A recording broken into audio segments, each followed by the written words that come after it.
2003ஆம் ஆண்டு இந்திய கிரிக்கெட் அணிக்கு மிக முக்கியமான ஆண்டு. 20 ஆண்டுகளுக்கு பிறகு உலக கோப்பையை இந்தியா வெல்லுமா என்ற பேச்சுதான் அப்போது நாடு முழுவதும் இருந்தது. டாடா கங்குலி தலைமையில் சச்சின், டிராவிட், யுவராஜ், சேவாக், கைல், ஸ்ரீநாத், ஜாகிர் கான், ஹர்பஜன் சிங் என லெஜண்டுகளால் நிரம்பிய அசுர பலம் கொண்ட இந்திய அணி அந்த உலக கோப்பையில் களம் கண்டது. இறுதிப் போட்டி வரை முன்னேறினாலும் 2023 போல அதிலும் ஆஸ்திரேலியாவிடம் தோல்வியடைந்து வெளியேறியது. இந்திய ரசிகர்களுக்கு ஒரே பேரதிர்ச்சி. அதே நேரம் சீனியர்கள், ஜூனியர்கள் நிரம்பிய தரமான இந்திய அணியை கங்குலி கட்டமைத்து வைத்திருந்ததால் புதியவர்களுக்கு இந்திய அணியில் வாய்ப்பு கிடைப்பதே சந்தேகம் என்ற நிலை இருந்தது. இப்படி வாய்ப்புகள் குறைவான அந்த ஆண்டில்தான் இந்திய அணியில் என்ட்ரி கொடுத்தார் அந்த இளைஞர். கபில் தேவ் தொடங்கி முகமது அசாருதீன் வரை அமைதியின் மறு உருவங்களாக இந்திய கேப்டன்கள் இருந்தபோது ஆக்ரோஷமான இந்திய கேப்டனாக அப்போது பார்க்கப்பட்டார் கங்குலி. அப்படிப்பட்ட கங்குலியே நம்மளை விட ரொம்ப கோபக்காரனா இருக்கானே என்று போக்கிரி படத்தில் வடிவேலு சொல்வதைப் போல யோசிக்கும் அளவுக்கு களத்தில் ஆவேசமானவராக பார்க்கப்பட்டார் அந்த இளைஞர். இவர் இந்திய அணியில் அறிமுகமான சமயத்தில் இந்திய அணியின் முன்னாள் கேப்டன் தோனிக்கு வாய்ப்பு கிடைக்கவில்லை. அவரும் முதல் தர போட்டிகளில் ஆடிக்கொண்டு வாய்ப்புக்காக காத்திருந்தார்.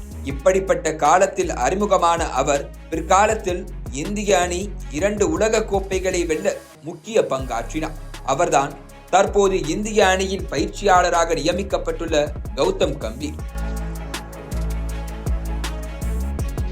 இந்திய அணிக்கு 20 ஓவர் உலக கோப்பையை வென்று கொடுத்த கையோடு ராகுல் டிராவிட் பயிற்சியாளர் பொறுப்பிலிருந்து ஓய்வு பெற்ற நிலையில் கௌதம் கம்பீரை பயிற்சியாளராக நியமித்துள்ளது BCCI.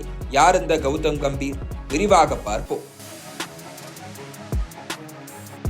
1981ஆம் ஆண்டு அக்டோபர் மாதம் 14ஆம் தேதி டெல்லியில் பிறந்த அவருக்கு சிறுவயதிலேயே கிரிக்கெட்டின் மீதான ஆர்வம் இருந்ததை கண்டறிந்த பெற்றோர் கிரிக்கெட் பயிற்சிக்கு அனுப்பினர். கம்பீர் தன் பள்ளி நாட்களில் இருந்தே சிறந்த பேட்ஸ்மேனாக திகழ்ந்தார். பந்துக்கு வலிக்காமலேயே சாஃப்டாக லாஃப்ட் செய்து பவுண்டரிகளை பறக்கவிடும் கம்பீரின் ஸ்டைல் அப்போதே அனைவரையும் கவர்ந்தது.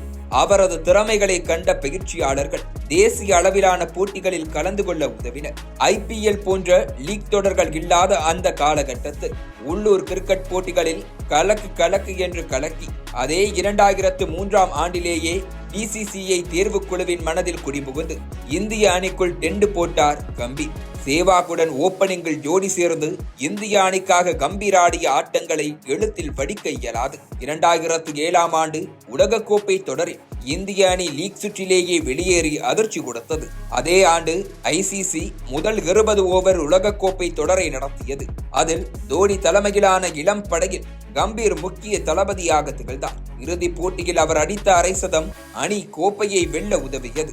அதே போன்று 2011ஆம் ஆண்டு உலக கோப்பையில் இந்திய அணி வெற்றி பெற்றதற்கு தோனியே முக்கிய காரணம் என்று பலரும் சொல்வதுண்டு. ஆனால் முக்கிய வீரர்கள் இறுதிப் போட்டியில் அடுத்தடுத்த விக்கெட்டுகளை இழந்து தடுமாறிய போது நங்கூரம் போல் நின்று கம்பீர் அடித்த 97 ரன்களே வெற்றிக்கான துருப்புச் சீட்டாக இருந்தது. கம்பீர் தனது கிரிக்கெட் வாழ்க்கையில் 58 டெஸ்ட் போட்டிகள், 147 ஒருநாள் போட்டிகள் மற்றும் 37 T20 போட்டிகளில் விளையாடி முத்திரை பதித்துள்ளார். தோனி என்ற சமகால வீரர் இந்திய கேப்டனாக இருந்ததால் கம்பீருக்கு அந்த வாய்ப்பு கிடைக்கவில்லை. ஆனால் தான் ஒரு நல்ல கேப்டன் என்பதை IPLல் நிரூபித்தார். கொல்கத்தா அணிக்கு கேப்டனாக செயல்பட்டு 2 முறை கோப்பைகளை வென்று கொடுத்தார். கம்பீர் 2018ஆம் ஆண்டு கிரிக்கெட்டில் இருந்து ஓய்வு பெற்ற அவர் பாஜகவில் இணைந்தார்.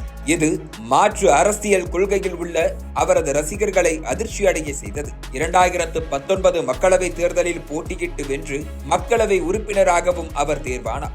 அவரது அரசியல் செயல்பாடுகள் சொல்லிக் கொள்ளும் அளவுக்கு சிறப்பாக இல்லை என்றாலும் கிரிக்கெட்டில் தான் யார் என்பதை தொடர்ந்து நிரூபித்துக் கொண்டே இருந்தார்.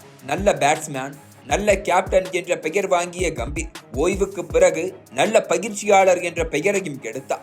லக்னோ அணியை இறுதிப் போட்டிக்கு அழைத்துச் சென்றது. 2024 IPLல் கொல்கத்தாவுக்கு ஆலோசகராக செயல்பட்டு கோப்பையை வெல்ல பெரும் பங்காற்றியது என கம்பீர் தன்னுடைய 2வது இன்னிங்ஸிலும் சிக்சர்களை விளாசினார். இதன் நீட்சிதான் இந்திய அணியின் தலைமை பயிற்சியாளர் என்கிற பதவி. கம்பீரையும் கிரிக்கெட்டையும் எப்படி பிரிக்க முடியாதோ அதே போல சர்ச்சைகளையும் அவரையும் கூட பிரிக்க முடியாது. எதிரணி வீரர்களுடன் சண்டை போடுவது கம்பீரின் இமேஜை டேமேஜ் செய்தது. குறிப்பாக பாகிஸ்தான் முன்னாள் கேப்டன் ஷாஹித் அஃப்ரிடி, இந்திய வீரர் விராட் கோலி ஆகியோருடன் ஏற்பட்ட மோதல்கள் பெரும் விவாதத்திற்கு உள்ளாகின. கிரிக்கெட் போட்டியின் போதுதான் சண்டை போட்டார் என்று பார்த்தார். ஓய்வுக்கு பிறகும் அவர் தோனி, கோலி போன்ற வீரர்கள் மீது விமர்சன மழை பொழிந்தார். பெரும்பாலான ரசிகர்கள் இதை கம்பீரின் வன்மம் என்று சாடினர். உச்சகட்டமாக IPL-இல் லக்னோ அணி பயிற்சியாளராக கம்பீர் இருந்த போது விராட் கோலியுடன் மைதானத்தில் சண்டையிட்டது பலருக்கும் முகசுளிப்பை ஏற்படுத்தியது. இதனாலேயே கம்பீர் நல்ல கிரிக்கெட் வீரர் என்ற பெயருக்கு பதில் சிரிக்காத கடுகடுத்த முகத்துக்கு சொந்தக்காரர் என்ற பெயர் உருவானது.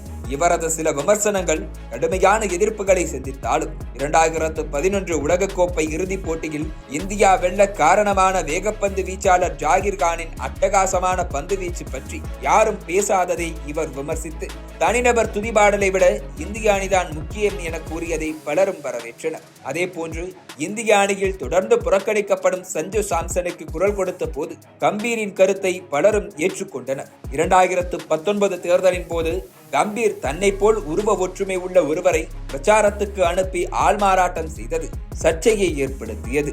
அரசியலில் வேண்டுமானால் கம்பீரின் இடத்தை வேறொருவர் பிடிக்கலாம், ஆனால் கிரிக்கெட்டில் கம்பீருக்கு டூப் போட வேறு யாரும் இல்லை.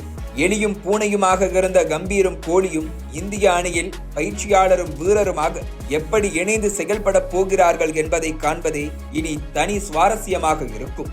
பொறுத்திருந்து பார்ப்போம்.